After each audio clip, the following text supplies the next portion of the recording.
At Lowe's, this Veterans Day and every day, verified military members, veterans, and their spouses get automatic silver status in My Lowe's Rewards with free standard shipping, plus 10% off eligible purchases with no annual limit. It's one way we honor and give back to those who have served and still do. Learn more now at lowes.com/military. 10% discount can't be combined with another offer. Exclusions, terms, and conditions apply. Loyalty program subject to terms and conditions. Details at lowes.com/terms. Subject to change. 95.3 WBCK now presents Coach's Corner, live from Lakeview Ford. For over 6 decades, this has been your number one source for all local sports information. Coach's Corner is proudly presented by Lakeview Ford, where community matters. Now, here's your host, Bill Broderick. This is Bill Broderick, sports editor of the Battle Creek Enquirer, in the big chair once again on WBCK for another week of Coach's Corner. Coming to you live from downtown Battle Creek at Lakeview Ford on the Motor Mile. For more than 6 decades, Coach's Corner has been talking to the city high school coaches about the week in sports. With the regular season at an end, we will spend most of the show wrapping up the season with our coaches and talking to them about their sub-varsity programs in football. Next week, Coach's Corner will be off as we prepare to get ready for the boys' basketball season. Our next edition of Coach's Corner will be November 22nd, when we will preview the 2025 basketball season. But first, here's the Lakeview Ford Coach's Corner scoreboard.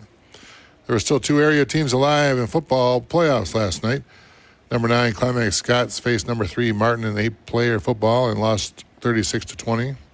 In Division 7, Bronson lost to Hanover Horton 20-12. Volleyball has hit the postseason as well, with St. Phil winning a remarkable 26th straight district title Friday night. And Lakeview also won a district crown in Division 1. Harbor Creek is playing in its Division 2 district championship game today at 10 a.m. at Vicksburg. And just to cover all of our bases, both Harbor Creek and Lakeview are hosting league swim championships today at the high schools. We will be back with our first Coach of the Morning after this commercial on WBCK 95.3 FM. Coach's Corner on 95.3 WBCK. Proudly brought to you by Lakeview Ford, where community matters. Here's Coach's Corner. This is Bill Broderick, sports editor of the Battle Creek Enquirer, back here on Coach's Corner. We're here with our first Coach of the Morning, Coach Mason Converse of Harbor Creek Beavers. Good morning, Coach. Good morning, Bill. We're going to talk to Coach Converse about the season. We wrap up the season last week when Harbor Creek was in the first round of the playoffs. They were the only city team to make the playoffs. The Beavers got knocked out by Grand Rapids Christian 21-13. But we're talking about a great season for the Beavers, back-to-back league championships in the Interstate 8 Conference, and an 8-1 regular season, and just nothing to hang your head about in that.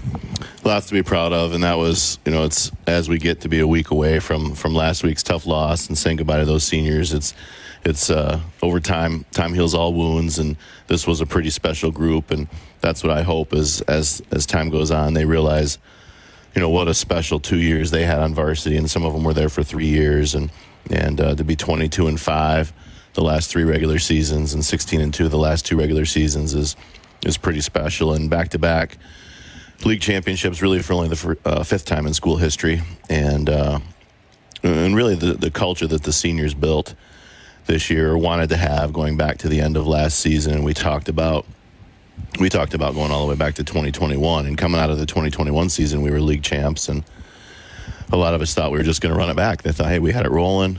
We had a good season in 2020, won a playoff game, made it to the district finals. 2021 we won the league and made it to the district finals, and we thought, we're just going to keep running it back. We got it rolling, and we didn't focus enough on culture and leadership, and that was a tough lesson to learn. In that 2022 season, we were 3-6, and we talked a lot about lessons learned from that season at the end of last year, and the seniors wanted to create a different culture than what not necessarily a better culture or not, but a different culture than what we had at the end of 2024, and they worked really hard with their leadership and really including the underclassmen, and this team really loved each other from top to bottom, and you could tell with how they played. And actually, one of the opposing coaches texted me throughout the year and said, "Coach, your team plays like they truly care about each other," and that was striking. That really hit me, because for a coach to say that he sees that on film, that tells you you're doing what you need to do. And it was a special group that have gone through these last couple of years. A lot of these guys didn't play a ton of minutes last year, but they came in and waited their turn, and then they really stepped up when they needed to. You had several seniors that did play several years also, but that mix was unique this year, and it's a special group, and you had to say goodbye to a lot of special guys from that senior class, and I know that was emotional for you. Yep, absolutely, it was. And these guys are all like sons for me. I mean, they've been in my son's class for the entirety of their careers or their lives, and so they were all, I get to watch them all growing up, and that makes it even more special. But you're right, a lot of them, we talk about, again, in an era when it's so much about me and so much about your own individual stats, and if you don't get playing time right away, we see it happen all the time in colleges. They're going to transfer somewhere else, and you even start to see that in high school a little bit too. And in an era when it's all about me and it's got to be my playing time and my stats, we were able to get these young men to buy into the program and buy into the process. And several of these seniors played down on JV last year as juniors, not because they weren't good, but they weren't better than the starters, and we wanted to develop them to have them be ready for this year because we knew we were graduating a lot of seniors at the end of the 2024 season, and they bought into playing, they bought into getting better and being functional as a unit, as a team, and that paid big dividends this year. And in the senior class of Maddox McCarty and Tegan Turnbull, Dylan Westry, Antoine Westry, Dylan Eversall, Levi Carr, DJ Wood, Brock Hibbs, Tanner Alderson, Cam Converse, Evan Hawkins, Cohen Sluchter, Alex LaFleur, Kamari Hampton, Lamarion Douglas, Lamontez Porter, Cohen Deskins, Elijah Ross, Aiden Wynn, and Ian Yancer. There's 19 of them on there, and we couldn't ask for better leaders of this group. You always talk about how you go as your seniors go, and so now it's up to this year's juniors, next year's seniors to the gauntlet's been laid down as far as here's what the expectation is, and can we create another culture like that next year, because every team is different, and as we've learned in the past, you don't just run it back. And that's an impressive list of seniors that you talked about. That's more than some teams I look at in the area that even have on their varsity roster sometimes, but have to be able to keep 19 seniors and have them play all 4 years and to finish out is great. But like you said, you turn the page, and I know you're excited about some juniors that got some playing time this year that are waiting for their turn, and they're going to take bigger roles next year. And who are some of those guys? So now the page turns, and do we have guys? And some of the guys did play this year. Guys like Ty Schmidt and Nolan Oakes, Brock Torzinski are going to have to take the reins and be leaders on this team. And then we have sophomores like Sean Johnson and Brock Yancer, Logan Converse, who are going to have to step up and find their voice as well too.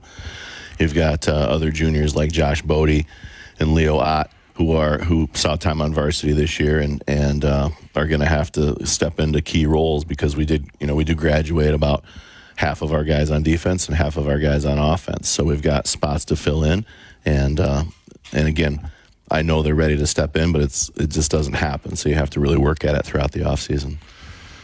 And the other thing we talked to some of the other coaches last week about was no program is run just by the head coach or the players. It takes a village, and it takes all the people behind the scenes to make sure it runs smoothly throughout the year. And there's always a lot of people to think to make sure that happens, right? So we've got what a great group, and these are things that I don't even get involved in and don't have time to be involved in or even want to be involved in. But it starts with things like our Tuesday team dinners, and we started doing them on Tuesdays a few years ago because as a school, we want to support each other with our athletes. And Thursday nights never worked well because those were sub-varsity games, and we wanted to have an opportunity for our boys to actually spend time together and not have it be like a grab and go meal where the coaches and the players were on their way to try and watch JV or freshman games. And Wednesdays didn't work because our volleyball team plays on Wednesdays, and we wanted to be able to go support our girls because they do such a great job of supporting us. In fact, that's where I'm going next. I'm headed over to Vicksburg to watch our girls compete for a district championship. But we moved our team dinners to Tuesday, and this year my wife, Courtney Converse, stepped in as I guess team mom, and I don't know that she wants to be the team mom, but she's going to be for a while because we had 3 boys in the program, and our youngest is in 8th grade, so by the time we get it done,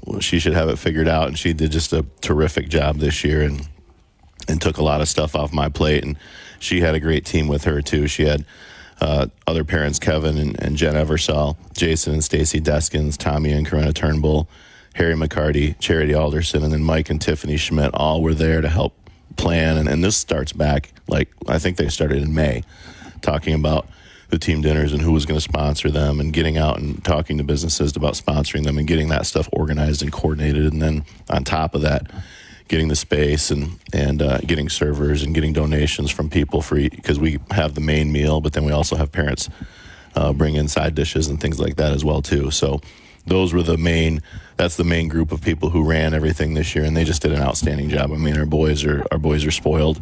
They don't know that yet, but someday hopefully they'll appreciate that and understand that. Doug Hayward is our Tuesday night speaker.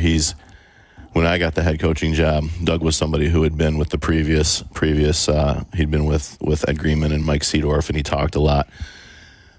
He was a coach on the sidelines, but then he also was a Tuesday night speaker, and it was important for me to have kind of that tie from the past to the present, and he's done that. He's brought the history of Harper Creek along to the future and present and future of Harper Creek, and he's kind of the tie from the past to the future, and just does a great job on a weekly basis tying the message in with where we are in our season and where we are with our team, and very thankful for him. And then parents who gave donations to help with weekly donations as far as bringing in food items or drink items. We've got Tara King and Derek King, Tammy Chapman, Jamie Bunker. They consistently sent more food items when we needed extra support for our boys each week. And when I mean that, I mean just like we're short of something, and so they would go out and get whatever was needed. So we're pretty fortunate. And I mentioned Tara King there, and I mean all of our coaches at Harper Creek for the most part all work really well together, and we know that we share kids and we're all in it together. And just like talking about taking a village, I mean, we're raising the next generation of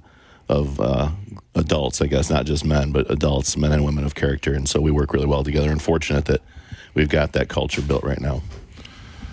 Yes, and it's a tight program over there at Harper Creek, and you guys are well run, and the game day staff is important there also, and your coaching staff steps up big for you, and I know those are some guys that you like to highlight also. So we're fortunate. We do have a lot of coaches, and I'll talk about the two sub-varsity coaches, Jason Miller and his wife Aubrey Miller. They give just a tremendous amount. This was their first year as on the football staff. He's our head baseball coach as well, and so he's interacting with his baseball players who are also football players, and to step in and help bridge the gap from 8th grade to freshman year, which is probably the most important gap to bridge. Because it's different in the middle school than it is in the high school, and it's time to start growing up a little bit and start becoming young men, and there's to move from like rocket football to high school football. There's different expectations, and it takes a special person, and Jason did a great job with that this year, and again to be able to have another head coach in the program who's working with our kids, and the message is the same, the delivery is the same. I mean, just a consistent message is fantastic, and we're very fortunate to have him with us.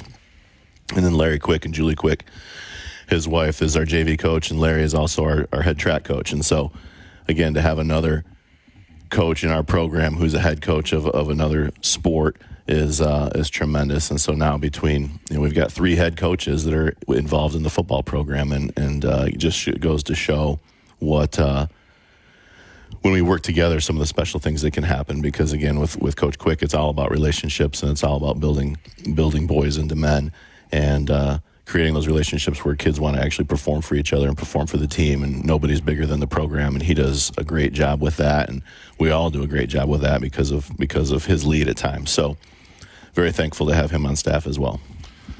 Well, we'll talk a little bit more about the sub-varsity program and what's going on with there at Harper Creek and the freshmen and the JV levels when we come back after this break on 95.3 FM WBCK.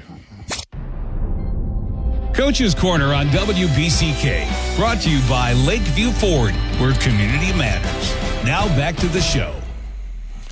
This is Bill Broderick, sports editor of the Battle Creek Enquirer, back here on Coach's Corner.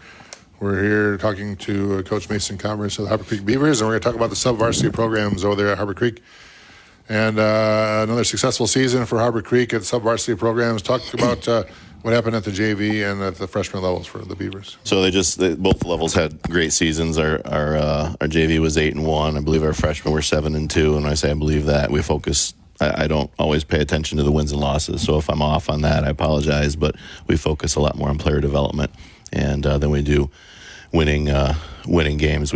I tell all the parents in the parent meeting at the beginning of the season, we have 0 trophies in the trophy cases for freshman or JV league titles, and I know that's sometimes a hard pill to swallow for people, but that ultimately what we care about is building our kids up for varsity level players, and right now we've got things going in a positive direction, and the kids are being developed and in our program, and things are snowballing in a positive way. So both had outstanding seasons.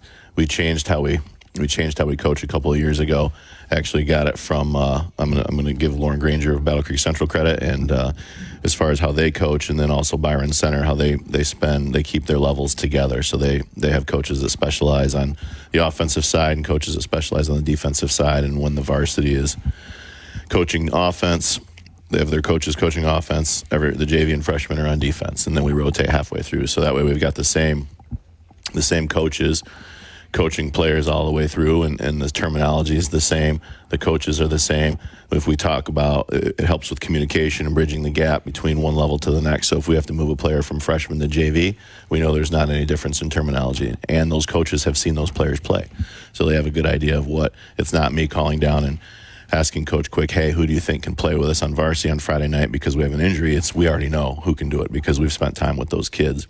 And then on top of it, you spend 4 years building relationships with those players, and by the time when they come in from freshmen all the way to seniors, in theory, they know all those coaches because we've had those coaches around as well, and they've been coaching. Their position coaches have been coaching them. So Coach Crockett, who coaches our running backs, he's been coaching those kids since they were freshmen, in theory, and the relationship is built, and he knows what they can do, and we believe in what he says, and he believes in them. So it works really well, and this is our second full year doing that, and we're starting to see some of the positive benefits of that.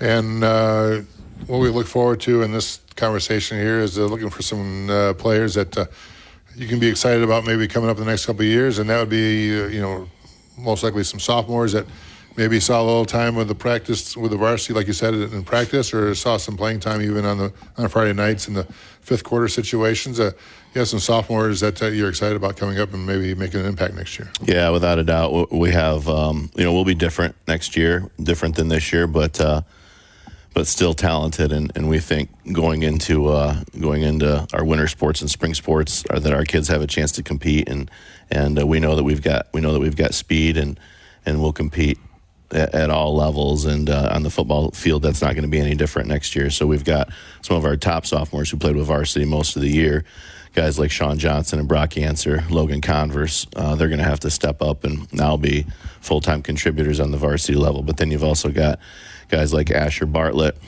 Jacob Polite, and Michael Wabandato and Cash Simpson, who came up periodically with fifth quarter and were with varsity, and those guys have been putting in their time and working hard and have great attitudes, and they'll be expected to have big roles next year for us as well. And then additional guys, Gavin Chapman, who was with us on varsity all year but was injured on and off, and he has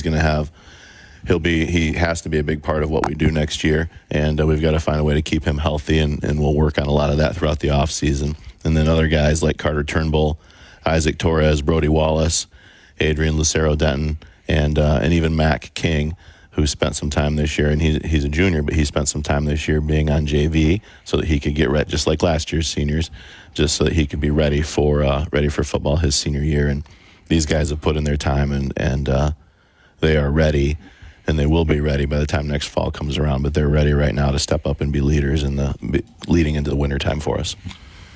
And we talked a little bit last year, real quickly, about how the whole program is healthy, going even down to the Rocket football, and you had almost 500 kids from Rocket football all the way up to varsity in the program, and I know that's something you're proud of. Right? Very proud of that. Corey Ledbetter is the president of junior football, and I know I'm the head coach of the high school program, so we're the two figureheads, but it doesn't happen without a great group of people, and he and his family just bust their tail for the Harper Creek community, and nobody knows the amount of time and energy and effort they put into things like making sure we have small numbers on our team so that the kids can play and develop, and that we've got 4 teams instead of 3 teams, for example. Finding coaches that want to dedicate time is exhausting these days because, again, in an era where it's all about me, to find coaches that want to develop kids and help make sure kids have fun and come out the next year versus winning the third grade world championship is that's really important. And he does just a great job of that. And we don't want to get complacent because as soon as you start to pat yourself on the back, that's when things can start to go downhill, and we don't want that. And we've worked really hard and talked about what can we do to counteract that, because success brings its own set of problems. And we're in that spot now where we're starting to have some success, and we want to make sure we continue to snowball that in a positive direction. He just does a great job. Well, congrats on the season, Coach. Season to remember for the Beavers, and let's roll it back next year, all right? All right, sounds good. Thanks, Bill. We'll be back with our next Coach of the Morning after this break on WBCK 95.3 FM. Coach's Corner on 95.3 WBCK. Proudly brought to you by Lakeview Ford, where community matters. Here's Coach's Corner. This is Bill Broderick, sports editor of the Battle Creek Enquirer, back here with the next Coach of the Morning. We're here with Coach Chris Lack of the Penfield Panthers, one of the assistant coaches at Penfield. He's here to talk about the sub-varsity programs at Penfield. Good morning, Coach. How are we doing?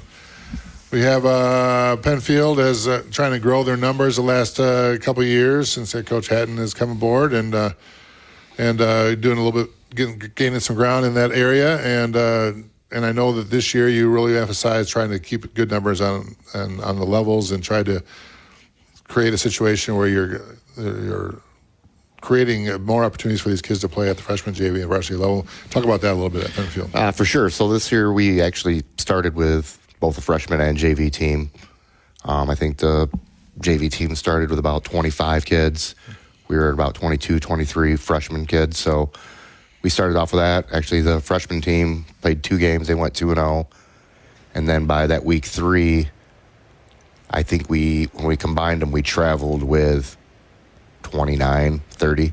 So we did have 4 or 5 kids that took roles with the varsity. So we lost those kids, and we had quite a few injuries. So I think we had 4 or 5 kids that went out that week, knees, concussions. So keeping the kids healthy has really been a bigger issue than anything else. With the new trainer, Bree, she's actually done a really good job, doing, the rehab stuff and doing the treatments before and after practice. So that's helped out tremendously too. But like I said, the numbers are still it's really what's hurting us. I mean, we do the same things like what Converse was talking about, that Granger does, with the coaching style that we do the same thing.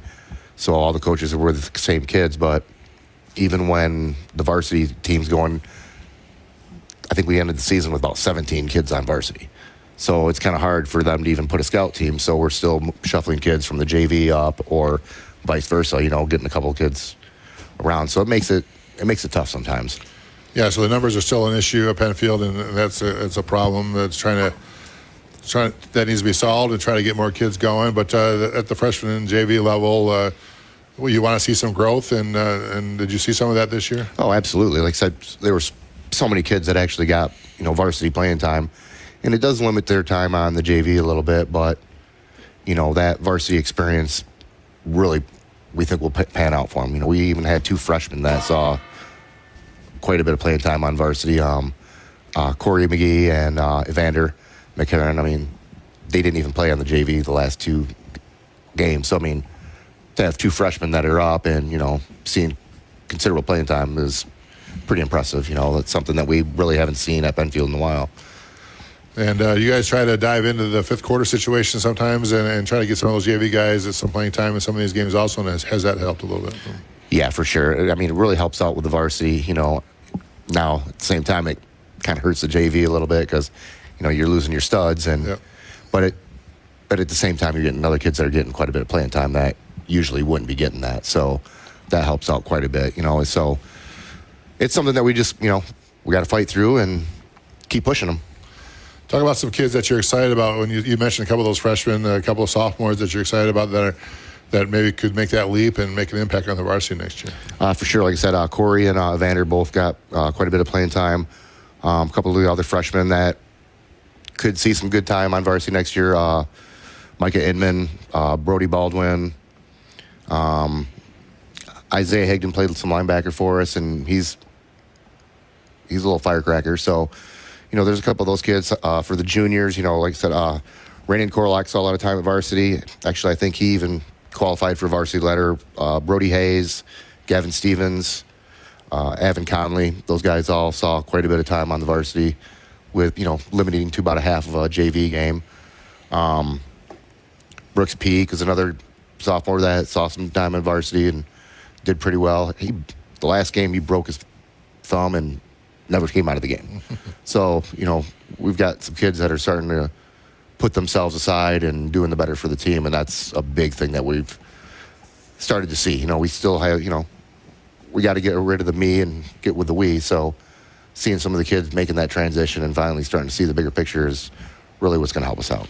And you said you played 2 freshman games. Did you end up playing a full schedule for the JV? And were you kind of around 500 for that? How'd that kind of work out? Yeah, I think we finished about 3-6, I think. Like I said, the freshmen started off 2-0, and then, with them being combined too. So, I think we only had really one big blowout game, but every game we were within reach in every game, so we had some kids that were right there. And that's important because you want to get some excitement. You want to grow some excitement for the program, get the kids excited about being out in football, and know that, next year could be better if everyone kind of sticks together. And is that the message that you guys are talking about right now? Oh, for sure. Like I said, I think with the kids moving around a little bit, I think that discouraged them a little bit because then they're like, well, we're not playing with our friends. And we've got to realize, this is high school football. It's kids are going to get moved around. You're not going to be – it's not the easy game that some people think it is. Like, it's tough. You've got to be able to overcome those obstacles where, your best guy's not going to be there all the time. He could get hurt or he gets moved up. So just having the kids play together is one big thing. And I think they started to see that towards the end of the season. Like, hey, you're going to be with them next year. Like, these kids that get moved up and they think that don't have a chance because they don't have those guys, and they realize that, hey, guess what? We've played some pretty close games without 6 of your main starters. So, you got some kids that have stepped into those roles, and I think they really started to see the picture towards the end of the season. So it'll be a big summer, big off season for Penfield. Looking forward, trying to take that next step throughout the whole program, and it starts with the sub-varsity programs, and I know you guys are doing a good job over there. So congrats on the season, Coach, and thanks for coming in. Appreciate it. Thank you. We'll be back with our next Coach of the Morning after this break on WBCK 95.3 FM. Coach's Corner on WBCK, brought to you by Lakeview Ford, where community matters. Now back to the show. This is Bill Broderick, sports editor of the Battle Creek Enquirer, back here on Coach's Corner with our next Coach of the Morning. Here with Coach Carl Schaefer of the Lakeview Spartans. He's the JV coach for the Spartans. Good morning, Coach. Good morning. We here talking about the sub-varsity programs for each of the city schools, and let's talk about the JV team first at Lakeview. I know you guys are trying to grow numbers at Lakeview, and you're having a little success with that the last few years, and those numbers are coming together, and that's enabled you guys to spark ball on each of the teams. And how's that kind of working for the JV and the freshman program so far? Well, yeah, it's been this year was great for us. We were able to field 3 teams all year. First time we've been able to do that and just kind of keep some consistency in the program, which was, as far as lower levels, was really nice. Last year we were kind of bouncing back and forth between that freshman JV schedule. What are we going to do this week? What are we going to do next week? And that's tough, on our kids, and they don't know what to do. Who they're playing one week to the next. And this year was really consistent. It was really nice, and I was able to, obviously build those relationships with those kids, those 10th graders, and we had a really good year this year. That is important to get those 3 levels. I know that's a goal for all the city schools to try to make that happen, and getting those numbers is the key. And the JV team was able to do that this year. And talk about the kind of season that you had on the field, how that kind of went.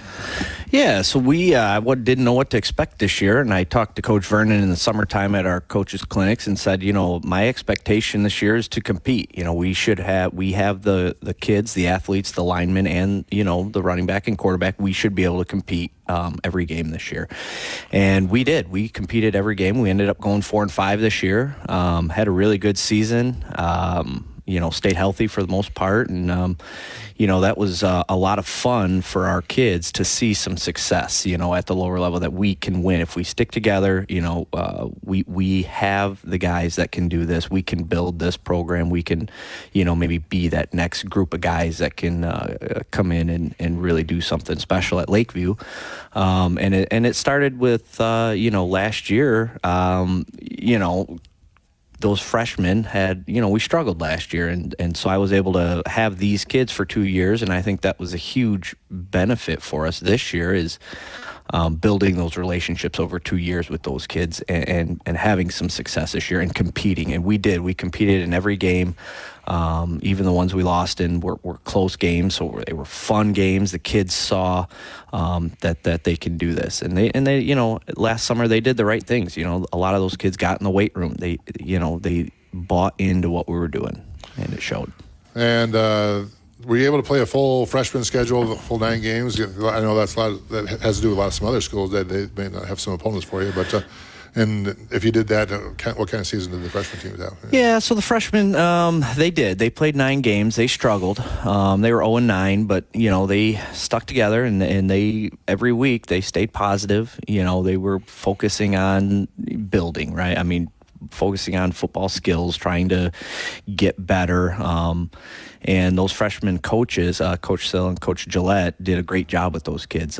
They're excited about next year. They're already in the weight room. They're, doing winter sports as far as basketball and wrestling. We're trying to get them involved and trying to get them to do the right things in the off season is our number one goal with that freshman group. We think we have some kids there that can develop into football players for us, but we got to get them, stronger. I mean, that's our biggest thing right now, is getting those kids doing the right things in the off season. So going back to the JV team, and we're looking at some guys that might be able to make an impact, might be able to make that leap to the varsity next year and getting that rotation. Do you see some of the guys that kind of hop off the page there for you?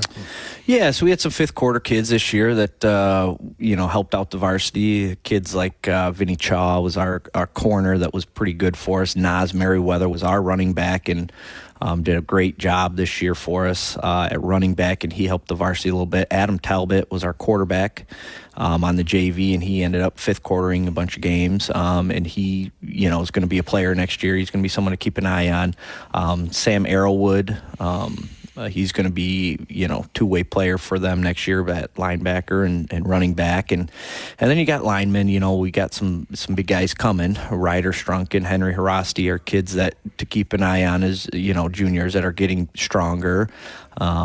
Kids like Gio Vaughn, another lineman that could develop into something if he does the right things in the offseason. Again, we got to get these guys stronger. But, as far as our JV, our 10th graders, man, we had a lot of really good players. Brennan Potts was a good player.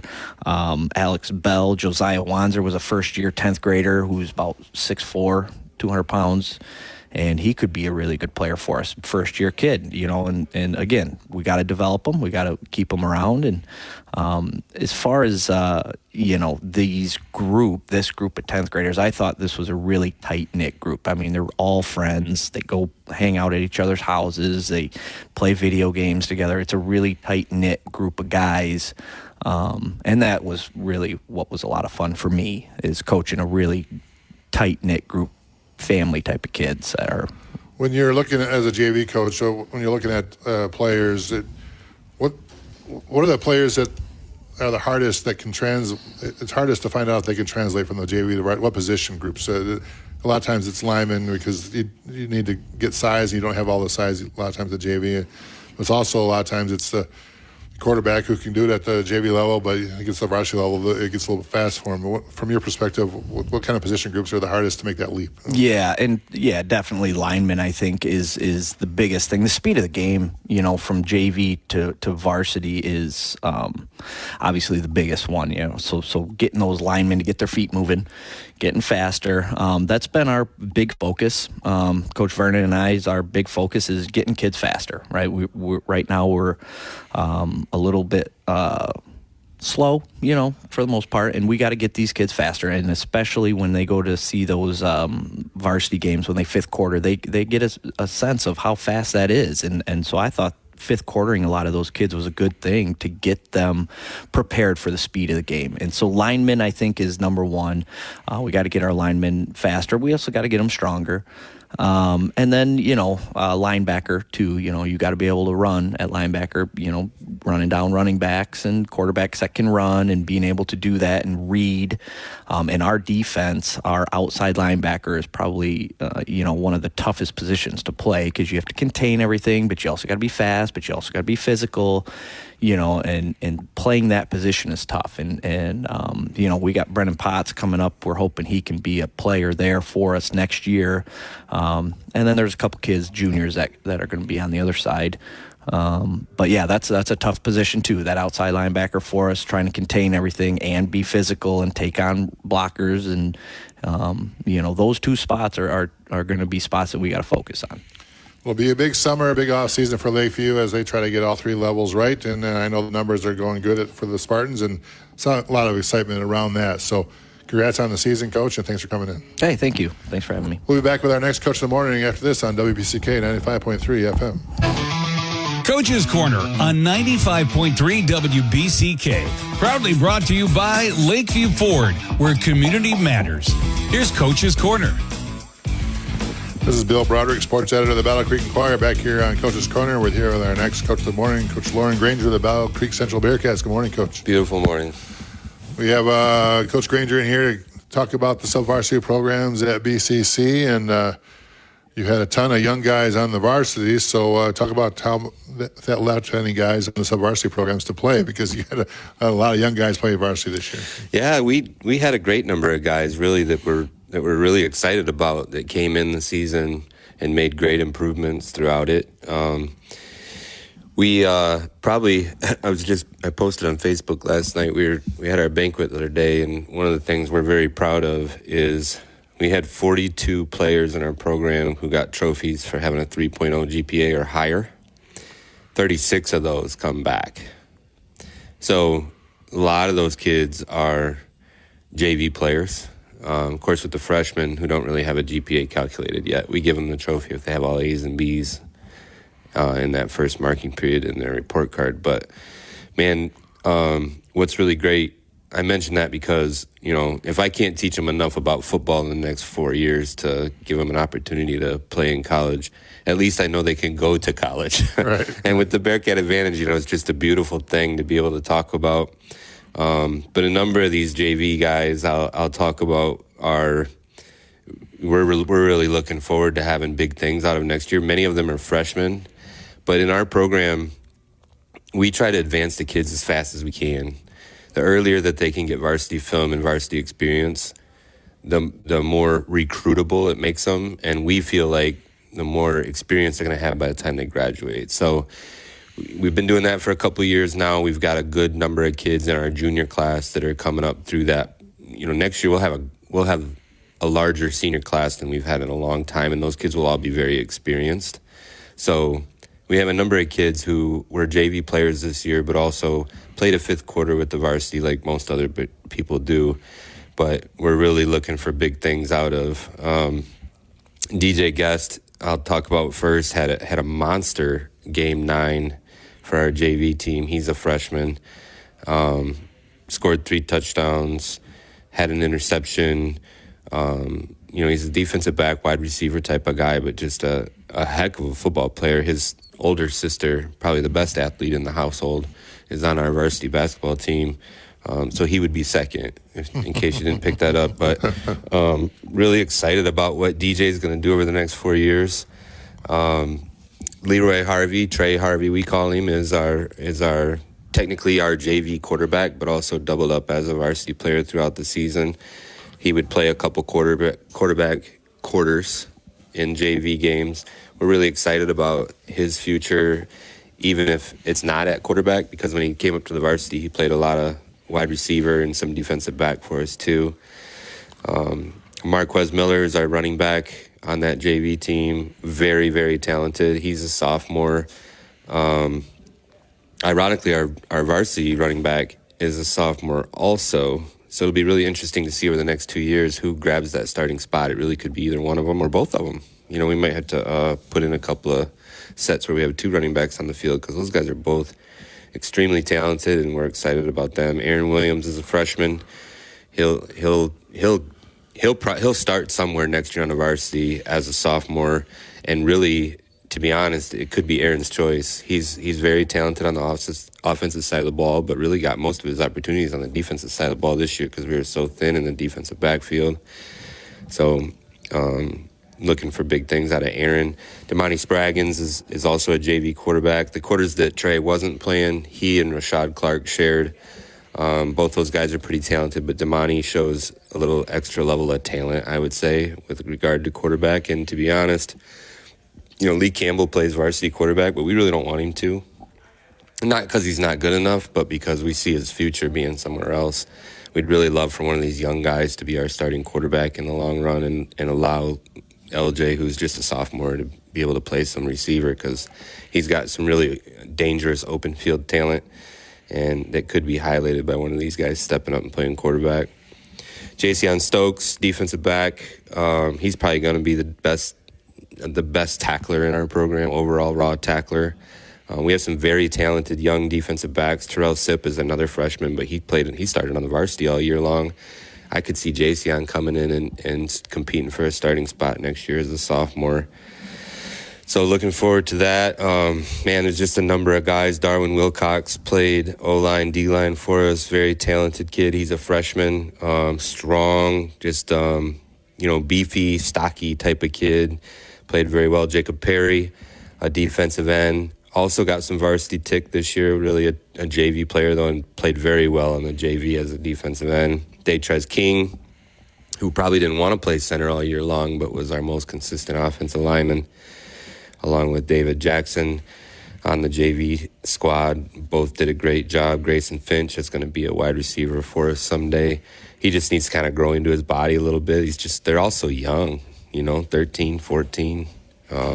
We even had a 12-year-old in our freshman squad this year. Prince Taylor played JV. He's actually a junior, but he's just a little undersized. But he's gonna be good next year as a senior, as a varsity player. Maurice Anderson, a linebacker. Let's see here. Elijah Fielder will compete at defensive back, maybe even at Y for us. He'll be a junior next year. He played on the JV as a sophomore this year. Dorian Bernie Clark is a sophomore.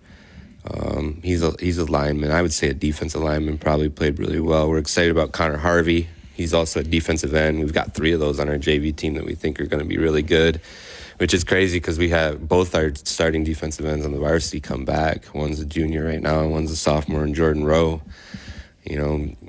Number of guys on our varsity that are sophomores and freshmen, man, it's crazy. But Jacob Clemens is a junior, but played a lot of JV ball this year because our junior class is really kind of good when it comes to offensive and defensive line play. And Robert Potter's a freshman, played on the offensive line, defensive line, and all those guys just did a great job. We're really excited about all of them. Sounds like there's a lot of excitement about the Battle Creek Central Bearcat program, and it's young at all levels right now, but that means next year they'll be a little bit older and a little bit better, and it's exciting to look forward to next year, a big off season for the Bearcats. Yeah, for sure. Looking forward to some experience coming back. Thanks a lot, Coach, for coming in. That's it for Coach's Corner for this week. That's it for the football season for Coach's Corner. Come back in 2 weeks, and we will talk about boys basketball on Coach's Corner on Saturday. Thanks a lot, everybody.